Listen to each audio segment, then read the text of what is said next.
Hi, friends, it's Rabbi Briskin with a thought for Shabbat. Have you ever felt God's presence? When? Where? What was it like? Now, many of us have a hard time talking about God. Last night in our confirmation class, we asked our 10th grade students to reflect on what they had been taught about God when they were children and what they believe now.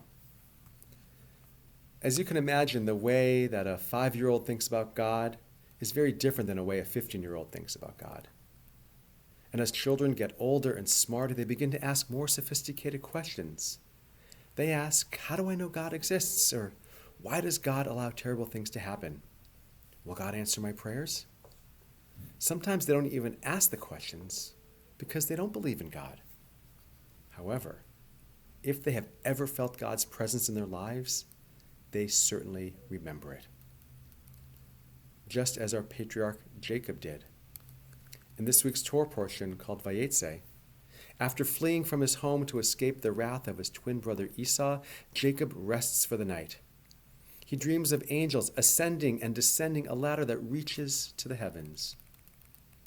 God then appears to Jacob in a dream and reaffirms the blessing that God had given to his father Isaac and his grandfather Abraham, the blessing of land, of progeny, of divine protection.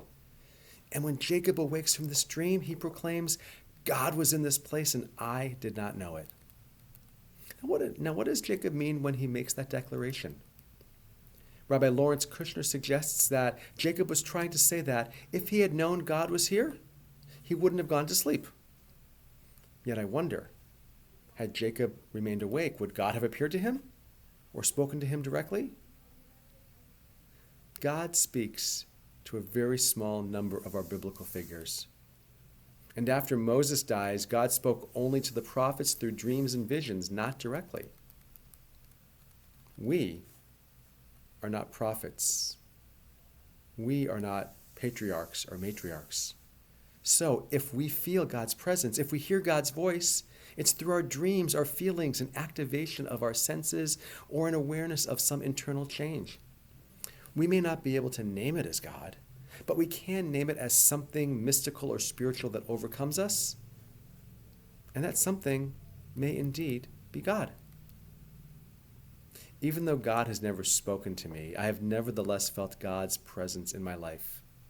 And it has been a source of comfort and strength, and usually coming at a time when I need it most. Now, yes, it would be really cool to see angels go up and down a ladder that reaches to the heavens, but God doesn't work that way anymore. So I'll take the subtle clues and feelings that let me know that God is in this place.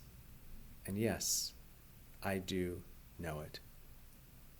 Shabbat Shalom. I hope you'll join us Friday night as we honor our veterans and hear from Sergeant Dave Clark.